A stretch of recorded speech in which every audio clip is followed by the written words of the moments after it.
Now, to speak to Dr. Ruzbeh Parsi, an Iranian specialist from Lund University in Sweden. Thank you so much for your time.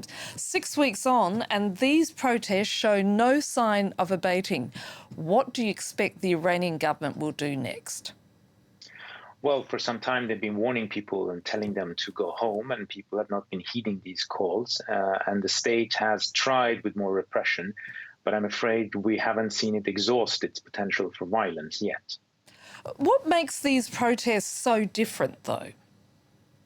Well, they're different in several senses. First of all, they're a kind of a crescendo of a development we've had in the last 10 years or so, where protests have become much more widespread geographically, but also in terms of the social makeup. We're seeing people from all walks of life participating in them.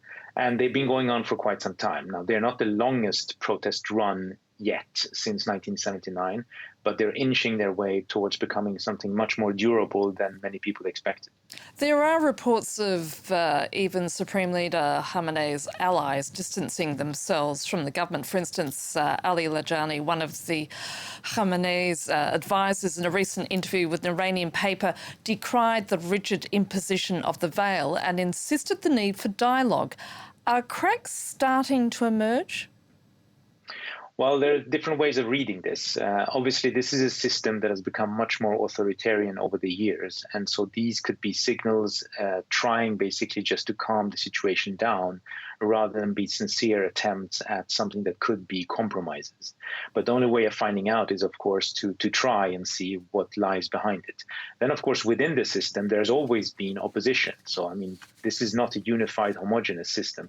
And within it, you've always had people who have been much more keen on popular legitimacy rather than theocratic legitimacy, and who have always said that you should listen much more to what people say in between elections and let the elections be much fairer and freer than they have been so far. Are there any people emerging from the protest movement who could be seen as potential political leaders? Not that I've detected. I think it's also very difficult when you're inside Iran to kind of step forward because you would immediately be targeted.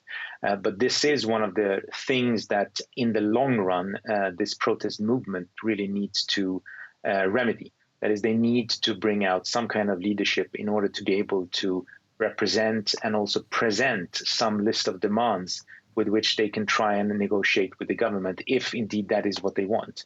If they want an outright revolution, that is, of course, a different thing. I'm interested to know personally, given the fact that you are Iranian and your expertise, how do you think this is all going to end? Well, I mean, as an historian, I would say that usually these revolts and rebellions are struck down. I mean, the number of successful revolutions in history are few and far between compared to all the attempts at revolution. So statistically speaking, it is not very likely that this is going to end with the total demise and upending of the state as we know it, if that is the definition and the aim, kind of a maximalist goal. But if it is an attempt to push and shove the government and the state in a certain direction, I think it very well can have effect. And the fact that the state is repressing people with this kind of outright violence just hollows out whatever legitimacy it has left, which means that the next time there is an eruption, the situation will yet again be more in favor of the protesters than the state, and so on. Dr. Parsi, thank you so much. Thank you.